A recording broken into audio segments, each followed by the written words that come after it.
И над степью зловещий ворон пусть не кружит. Мы ведь целую вечность собираемся жить. Сегодня мы вспоминаем и отдаем должное памяти выдающихся государственных деятелей, ярчайших представителей народа Саха, Платона Аюнского, Максима Амосова, Исидора Барахова, Степана Васильева, Степана Аржакова, Алексея Кулаковского и других. Максим Кирович Амосов – советский, государственный, политический и общественный деятель Якутии и Киргизии. Вместе с Платоном Аюнским и Исидором Бараховым сыграл решающую роль в образовании Якутской АССР в апреле 1922 года. Слово предоставляется заместителю председателя Государственного собрания Иль-Тюмень Республики Саха-Якутия Виктору Николаевичу Губареву. Дорогие друзья, юность Якутии, разрешите от имени Государственного собрания Республики, руководства Республики, горячо сердечно поздравить всех нас с Днем Республики, 101-й годовщиной со дня образования Якутской автономной Советской Социалистической Республики. Давайте мы поаплодируем. Безусловно, в этот день у нас хорошее настроение. Оно не может быть другим. Но в то же время и каждый из нас сегодня в этот день держит моральный, трудовой, патриотический, нравственный экзамен и задает себе вопрос, а все ли он сделал для того, чтобы быть достойными нашей великой истории, достойными наших руководителей, которые стояли у истоков преобразования огромных после Великой Октябрьской социалистической революции, и взявшие на себя огромную ответственность и огромный труд. Мы знаем их фамилии, называем всегда: Максима Амосова, Платона Аюнского, Исидора Барахова, Степана Аржакова, Любина Курова и тех, которые назвал Виктор. Мы, наверное, обратили внимание, что Максим Кирович Амосов возраста, вот вашего возраста, убедил Иосифа Виссарионовича Сталина в том, чтобы было решение об образовании Якутской автономной Советской Социалистической Республики. Но убеждение это было не просто слова. Это советское руководство убедилось, что на этой огромной территории, пятая часть Российской Федерации, живет народ, многонациональный народ, и воспринял идеи справедливого общества, которые начали строить, готов выполнить все задачи и все делать для этого. И поэтому это убеждение было очень осознанно. Мы знаем роль Сталина в решении национальных вопросов. Я еще раз хотел подчеркнуть, что каждый из нас задает себе, что ли он сделал для того, чтобы прежде всего, у нас лозунг дня: все для фронта, все для победы. В очередной раз фашизм поднял свою голову, и не только на Украине, когда пришли к власти в 2014 году бандеровцы, пришли не фашисты, а это коллективный Запад, который всегда держал камень за пазухой, чтобы нашу страну покорить.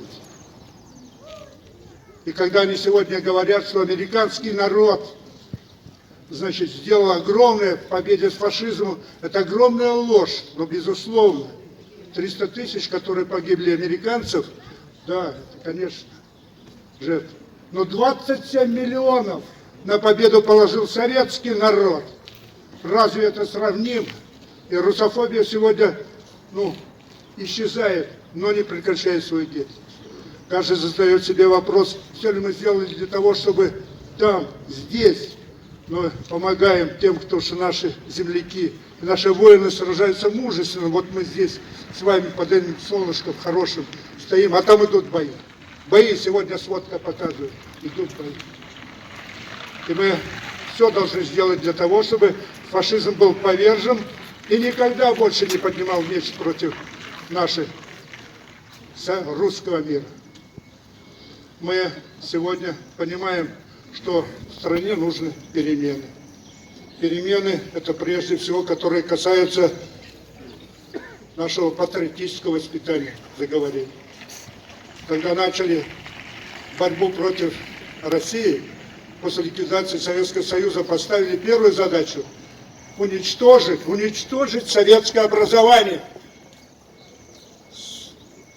убрать произведения великие, которые воспитывались и мы с вами, наши отцы, деды, бабушки, дедушки, как закалялась сталь, молодая гвардия.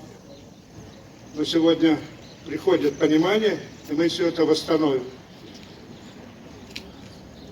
В этот день еще раз хочу горячо и сердечно поздравить с Днем Республики. Стоящие задачи, безусловно, будут выполнены. Победа будет одержана. Мы сегодня проводим наш митинг у Максима Кировича Фесомосова. Музей – это очень место, которое всегда притягивает людей. Мы здесь часто очень бываем. Оно дает нам моральные и физические силы. День 1 мая, праздник международной солидарности трудящихся, весны труда. И мы этот день говорим труженику труда. У нас год труда. Труженику труда достойную жизнь. Человек труда, хозяин на земле. С праздником, Днем Республики. И будем ответственны, нет никакого сомнения, что мы будем достойны всех поколений, которые сделали великой нашу страну. Тех, кто и в годы советской власти построил социалистическое государство в республике СССР. И в годы тех событий после ликвидации Советского Союза не дал себя повернуть в хаос, разрушить нашу национальную дружбу. Никогда этого не будет у нас и в республике, и в стране. С праздником, всего самого доброго, хорошего настроения. И будем достойны памяти всех пришедших поколений. С праздником!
I shall fall.